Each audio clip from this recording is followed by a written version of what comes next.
mursalin wa ala alihi wa sahbihi ajma'in. Rabbi israh li sadri wa yassir li amri wahlul 'uqdatam min lisani yafqahu qawli. Amin. Yang saya hormati Ibu Kepala Sekolah SMP Negeri 4 Arut Selatan. Yang saya hormati Bapak Ibu Guru SMP Negeri 4 dan Dewan Juri dan teman-teman yang saya banggakan. Mari kita ucapkan dengan ketulusan yang mendalam sebagai bukti syukur kita kepada Allah atas segala macam nikmat yang kita rasakan sampai saat ini. Utamanya nikmat menjadi umat Nabi Muhammad sallallahu alaihi wasallam. Salatan wa tasliman ala Rasulillah wa ala alihi wa ashabihi wa man tabi'ih ila yaumil qiyamah. Sebagai tanda terima kasih kita atas perjuangan beliau mendidik kita sehingga bisa sholat dan berjamaah. Hadirin yang berbahagia, pada kesempatan ini perkenankan saya menyampaikan pidato singkat tentang sholat berjamaah beserta hikmah atau keutamaannya. Allah Subhanahu wa taala berfirman sebagaimana dituliskan dalam Al-Qur'an. Auzubillahi minasyaitonir rajim. Bismillahirrahmanirrahim. Wa aqimus salata wa atuz zakata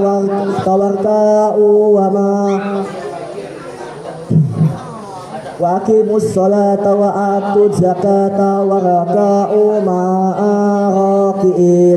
Artinya, dan dirikanlah salat, tunaikanlah zakat, dan rukuklah beserta orang-orang yang rukuk.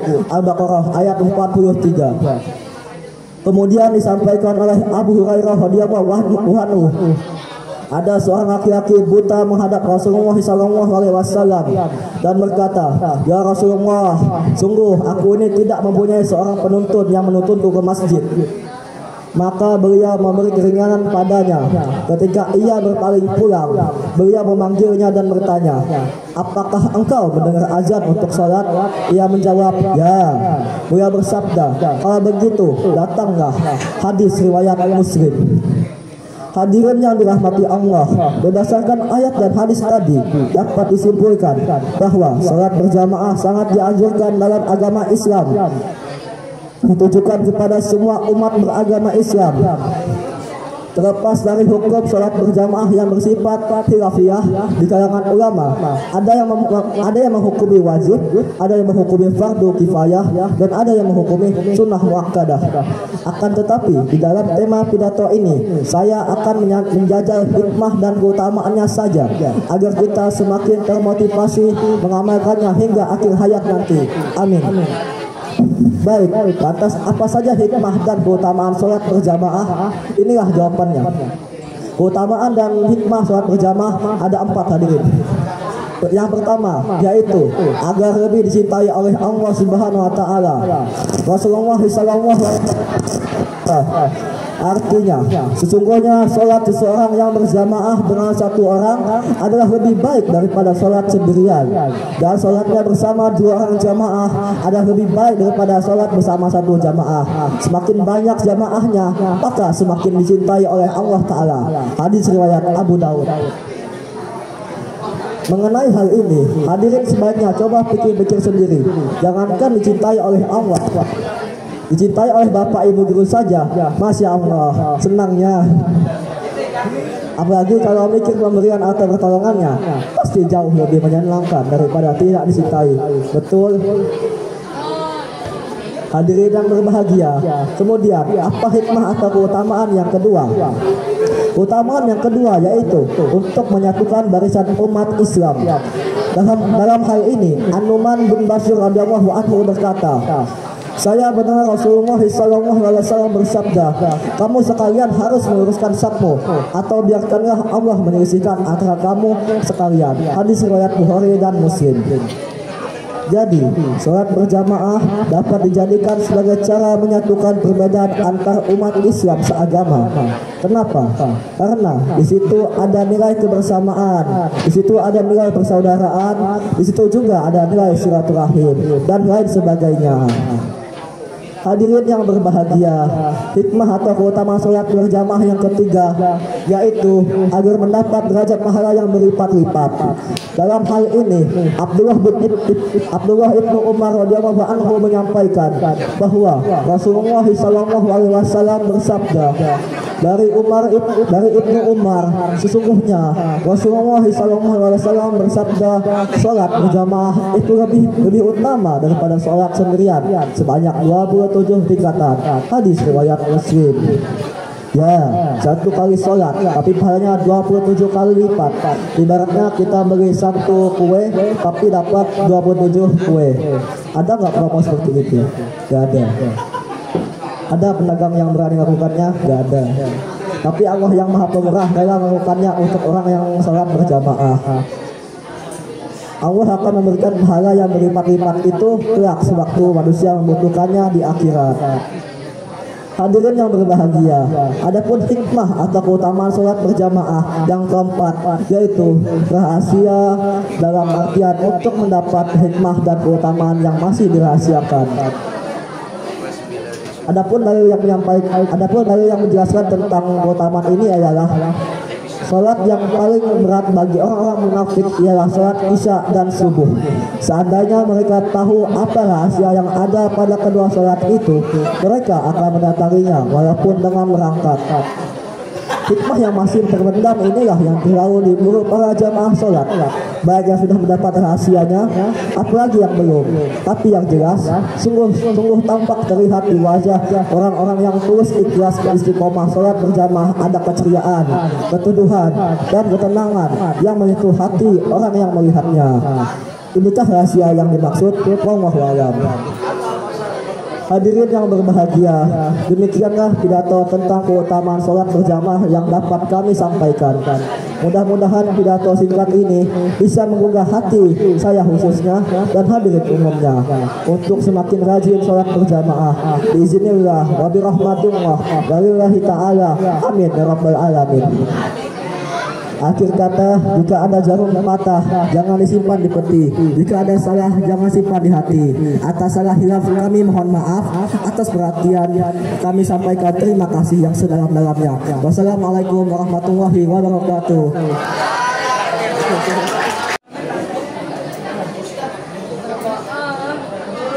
Saya berharap pidato ini dapat memberikan manfaat bagi kita semua. Saya ingin menjelaskan bahwa akhlak yang terpuji adalah bagian dari agama yang sempurna. Kata akhlak berasal dari bahasa Arab, yakni khuluqun, yang artinya tingkah laku, budi pekerti, tabiat dan watak. Baik dan buruknya seseorang dapat kita lihat utama kali dari akhlak yang dimiliki. Apakah dia memiliki akhlak yang tercela? Para hadirin yang dirahmati Allah, menanamkan akhlak terpuji harus dilakukan sejak dini, tidak bisa secara instan. Untuk tauladan yang sosok yang bisa ditiru atau dicontoh dalam hal akhlak terpuji, kita dapat mencontoh akhlak baginda Nabi Muhammad SAW. Baginda Nabi Muhammad SAW memiliki akhlak yang sangat terpuji. Beliau diutus di tengah masyarakat Arab pada zaman jahiliyah, yang saat itu masyarakatnya memiliki akhlak yang sangat tercela. Saking tercelanya akhlak masyarakat di zaman jahiliyah, mereka suka mabuk-mabukan, berzina, dan mengubur anak perempuan hidup-hidup, dan berbagai dosa lain. Namun Nabi Muhammad diturunkan untuk memperbaiki dan menyempurnakan akhlak umatnya. Dalam hadis Nabi Muhammad bersabda, Bismillahirrahmanirrahim. Akhlaqu al-hamidatu iya al-muqamil. Akhlak yang terpuji itu adalah agama yang sempurna. Hadis riwayat Al-Bukhari dari Abu Hurairah. Jadi hadis ini menekankan pentingnya akhlak yang terpuji dalam kehidupan seorang muslim. Akhlak yang terpuji bukan hanya sekedar perilaku yang baik. Oleh karena itu, hendaknya seorang muslim harus berusaha untuk memiliki akhlak yang terpuji untuk dalam kehidupan sehari-hari. Para hadirin yang terhormat, Demikianlah pidato singkat saya tentang pentingnya akhlak dalam kehidupan sehari-hari. Semoga kita dapat mengambil hikmah dari pidato ini. Semoga Allah Subhanahu wa taala senantiasa membimbing kita semua untuk memiliki akhlak yang terpuji dan menjadi pribadi yang lebih baik. Amin.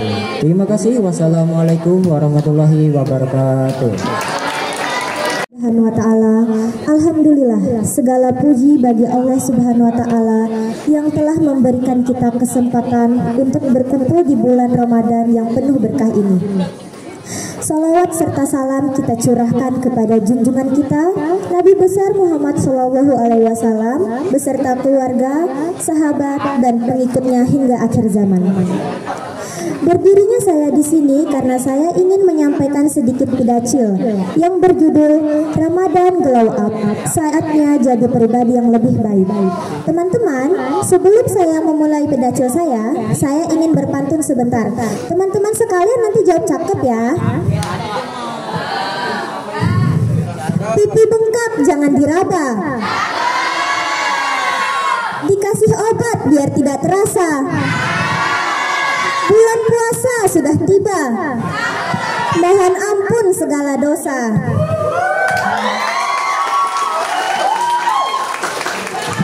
Jadi langsung saja kita masuk ke pidacil kita hari ini. Jadi teman-teman, bulan Ramadan itu adalah bulan yang penuh rahmat dan penuh ampunan. Di bulan Ramadan itu kita bukan hanya menahan lapar dan haus dari subuh hingga maghrib, tapi di bulan ini Allah Subhanahu wa taala melipat gandakan pahala kebaikan yang telah kita lakukan. Nabi Muhammad Shallallahu Alaihi Wasallam bersabda, barang siapa yang memberi makan orang yang berpuasa, maka baginya pahala seperti orang yang berpuasa tersebut tanpa mengurangi pahala orang yang berpuasa itu sedikit pun. Tuh, kebayangkan teman-teman betapa besarnya pahala yang kita dapatkan kalau kita memberi makan orang yang berpuasa. Apalagi kalau kita ngasihnya secara ikhlas. Wah, gak kebayang berapa banyak pahala yang kita dapatkan. Selain memberi makan orang yang berpuasa, kita juga dapat melakukan hal kebaikan yang lainnya, seperti sholat tarawih berjamaah. Sholat tarawih itu adalah salah satu ibadah sunnah yang paling dianjurkan di bulan Ramadan. Selain itu, sholat tarawih juga bisa menjadi ajang silaturahmi bersama teman-teman di masjid. Yang kedua, membaca Al-Quran. Di bulan Ramadan ini, pahala membaca Al-Quran dilipat gandakan. Jadi, yuk kita baca Al-Quran sebanyak-banyaknya di waktu luang kita. Yang ketiga, bersedekah. Sedekah itu gak harus berupa uang kok. Kita bisa sedekah dengan tenaga, dengan ilmu yang kita punya, atau bahkan dengan senyuman. Coba saya lihat mana senyuman teman-teman. Ih, Masya Allah manisnya. Yang keempat, menjaga lisan. Jangan sampai puasa kita batal gara-gara kita ngomongin orang lain. Di bulan puasa ini, siapa di sini yang masih sering gibahin orang nih?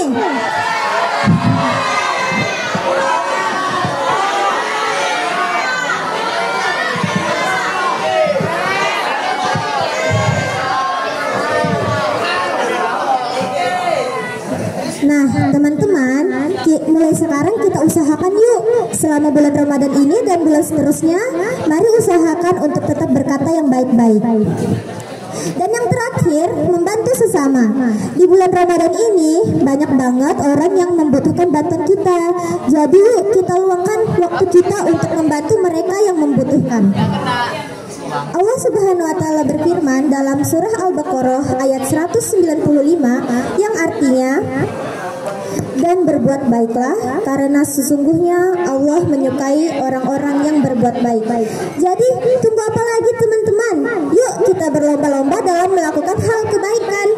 Jangan sampai kita melewatkan kesempatan emas ini ya. Oh iya, sebelum saya menyudahi pidacil ini, saya ada 2 pantun lagi buat teman-teman sekalian. Nanti dijawab ya teman-teman. Ikan kakap, ikan patin. Anak ikan pandai memangsa. Mohon maaf maaf lahir dan batin. Selamat menunaikan ibadah puasa. Satu lagi nih teman-teman. Setelah hari Rabu itu hari Kamis. Hari itu jadwal minum jamu. Berbukalah dengan yang manis-manis. Ya contohnya seperti kamu.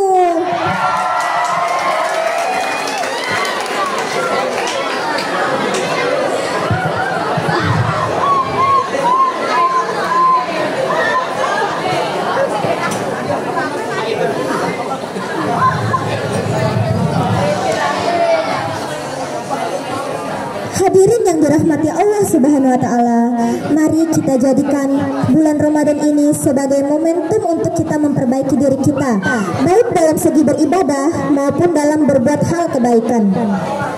Semoga pidato ini bisa memotivasi kita semua untuk bisa berbuat baik di bulan Ramadan ini.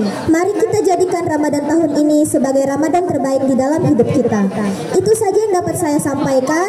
Terima kasih atas perhatiannya. Apabila ada kata-kata yang kurang berkenan, saya mohon dimaafkan. Wabillahi taufik wal hidayah. Wassalamualaikum warahmatullahi wabarakatuh.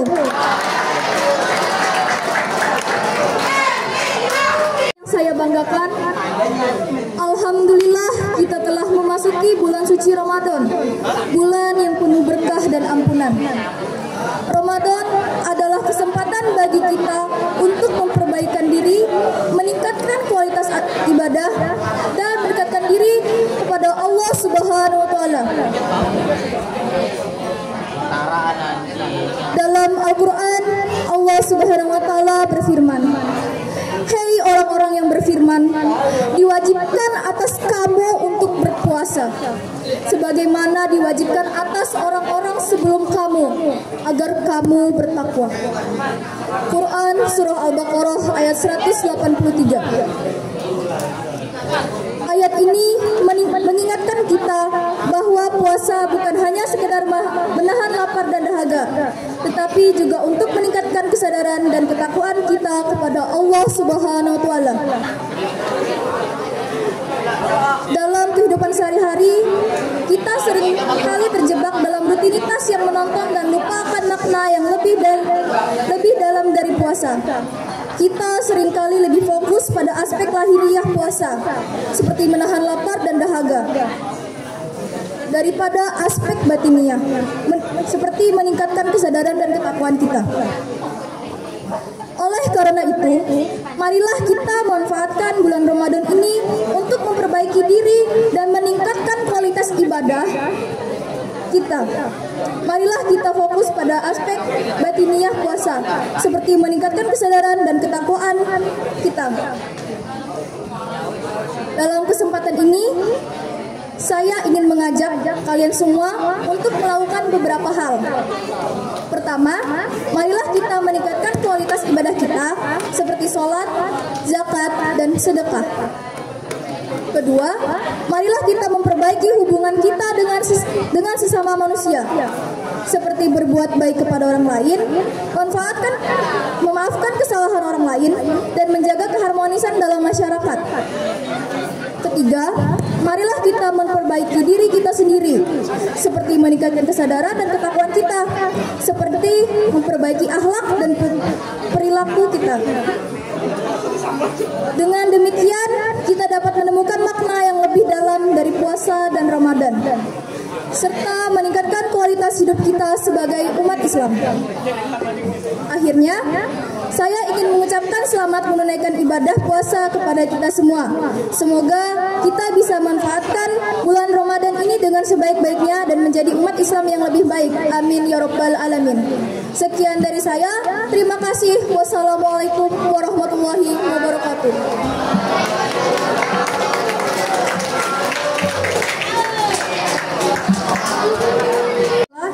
Pada kesempatan yang penuh berkah ini, saya ingin menyampaikan sedikit tausiah tentang keutamaan sholawat dalam ibadah tarawih.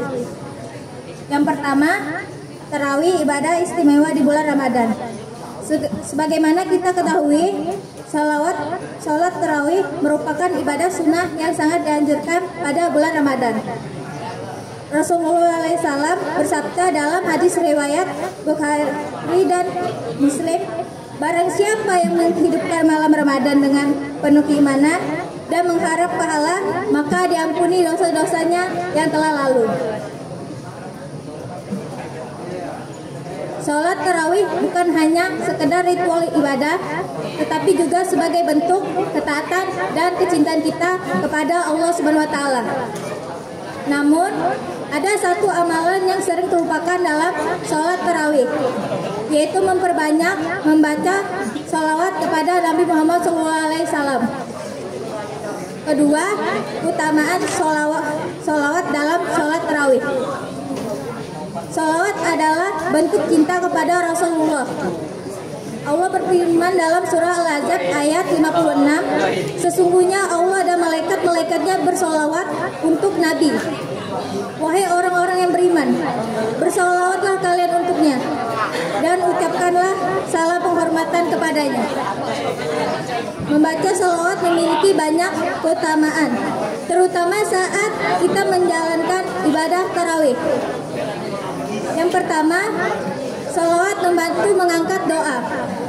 Dalam banyak hadis disebutkan bahwa doa yang diawali dan diakhiri dengan sholawat lebih mudah dikabulkan oleh Allah. Oleh karena itu, ketika kita berdoa setelah sholat tarawih, hendaknya kita memperbanyak sholawat agar doa kita lebih mustajab. Yang kedua, mendapat syafaat di hari kiamat. Rasulullah bersabda, orang yang paling berhak mendapatkan syafaatku pada hari kiamat adalah mereka yang paling banyak bersolawat kepadaku. Hadis riwayat Tirmidzi. Jika kita ingin mendapatkan pertolongan Nabi di akhirat kelak, maka perbanyaklah sholawat, terutama di bulan Ramadan yang penuh keberkahan ini. Ketiga, menghapus dosa dan menenangkan hati. Dalam hadis riwayat Ibnu Hibban, Rasulullah bersabda, barang siapa yang bersolawat kepadaku sekali, maka Allah akan bersolawat kepadanya 10 kali, menghapuskan 10 dosa dan mengangkatkannya 10 derajat. Dengan membaca sholawat setelah tarawih, kita mendapatkan pengampunan dosa sekaligus ketenangan hati. Ada yang tahu bagaimana mengamalkan sholawat setelah tarawih?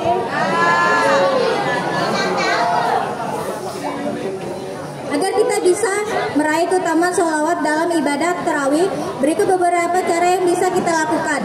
Yang pertama, membaca sholawat setelah sholat tarawih. Setelah sholat tarawih dan witir, kita bisa melantunkan sholawat seperti Allahumma sholli ala Sayyidina Muhammad wa ala ali Sayyidina Muhammad, sholawat nariyah, sholawat ibrahimiyah, atau sholawat lainnya. Kedua, membiasakan sholawat di sela-sela waktu berzikir. Saat berzikir setelah sholat, kita bisa menyelingi dengan membaca sholawat minimal 10 kali atau 100 kali. Ketiga, mengikuti majelis sholawat. Menghadiri majelis yang mengagungkan sholawat seperti sholawat burdah, diba-diba, atau berjanji setelah tarawih adalah cara baik untuk meraih keberkahan. Teman-teman sekalian yang dirahmati Allah, marilah kita jadikan bulan Ramadan ini sebagai momentum untuk semakin mendekatkan diri kita kepada Allah dengan memperbanyak sholawat, terutama setelah sholat tarawih. Semoga dengan sholawat yang kita lantunkan, Allah memberikan keberkahan kepada kita semua, mengampuni dosa-dosa kita, serta memberikan syafaat Rasulullah SAW kepada kita di akhirat kelak.